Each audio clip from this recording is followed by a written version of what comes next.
It's warm and it's muggy and it feels stormy outside, but we don't have any storms to speak of in Shelby County at the moment.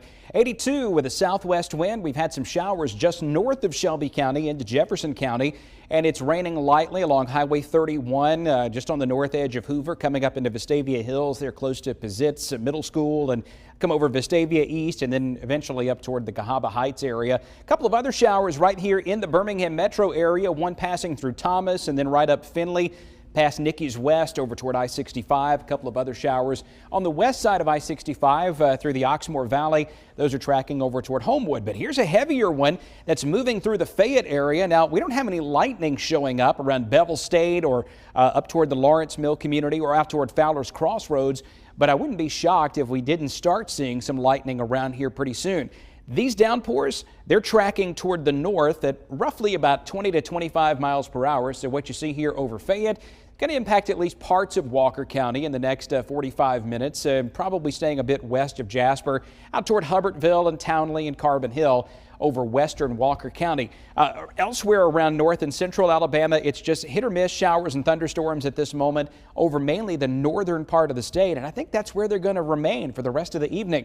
This is a look at how much instability there is or how unstable it is for thunderstorm formation. You start getting up into this color right here, and that's a lot of it. So why aren't we having big storms at this moment?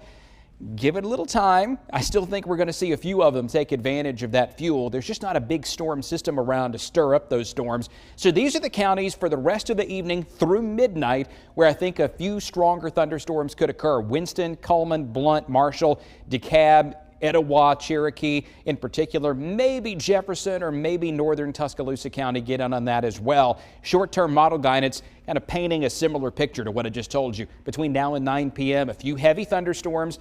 That's about it. They're tracking northeast at about 25 to 30 miles per hour. 11 p.m., they're starting to calm down, and then early in the morning, they're gone. A couple of isolated showers could be left over for the bus stop early in the morning, but we're only getting down to about 72 when the sun comes up, and then we're around 88 tomorrow afternoon with a few more heavy thunderstorms. Now, there could be a few isolated storms tomorrow afternoon, but it's a complex of storms Wednesday night through Thursday morning that we think has a greater potential of severe weather, especially up in Middle Tennessee and North Alabama after midnight through about 3 o'clock in the morning.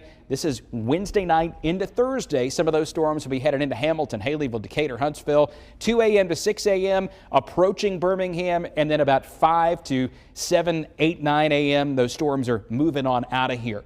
We'll keep track of this for you, but remember, tomorrow is a mostly dry day. Only isolated storms in the afternoon. Our heavier storms arrive late. Scattered storms move out of here by late Thursday afternoon. Then we're drier and much cooler going into the weekend.